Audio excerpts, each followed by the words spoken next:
You don't remember when they became important. That's the problem. They weren't introduced into your life like a moment you could point to. They didn't arrive with fireworks or a warning. They were just there, before you knew what love was, before you knew what heartbreak meant, before you understood that people don't always stay. They were already part of your everyday life. You didn't fall for them. You grew with them. And when someone has been with you for that long, you stop imagining life without them. You stop preparing for loss. You stop guarding your heart. Because how do you guard yourself against someone who feels permanent? They knew you before you learned how to pretend. They saw you when your dreams were loud and unrealistic. When you believed love fixed everything. When you thought effort guaranteed forever. They knew your laughs before they changed. Your fears before you learned how to hide them. And you knew theirs too. You watched each other evolve. Change styles, change goals, change moods, and every version still chose the other. That's how it felt anyway. You told yourself, this is what real love looks like.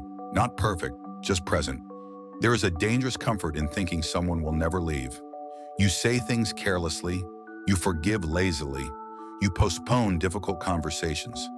Because deep down you believe, they'll still be here tomorrow. You don't realize how much you rely on that belief until it starts to crack. It doesn't break all at once. It softens first. Messages get shorter. Silences get longer. Eye contact feels different. You still say, I love you, but it sounds more like habit than promise.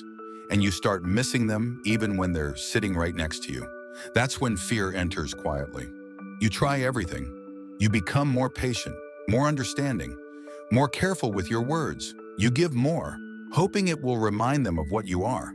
But love isn't a negotiation. An effort can't convince someone to stay when their heart has already started leaving. Late at night, when everything is quiet, the question comes back. How do I say goodbye to someone who's been with me my whole damn life? Not if. How? And that's when it hits you. You weren't preparing to lose them. You were preparing to survive it. When it finally happens, it's not dramatic. No shouting, no slam doors. Just honesty that hurts more than anger ever could. They tell you they can't do this anymore, and you realize they've been letting go long before you noticed.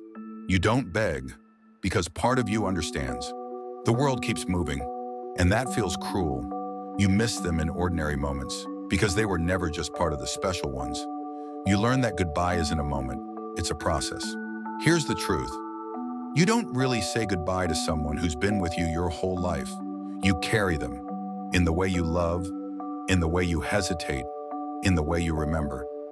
Goodbye isn't forgetting, it's learning how to live without reaching back. So if you're asking how to say goodbye, you don't. You let it hurt, you let it change you, and you keep going. Because some people don't leave your life. They become part of who you are.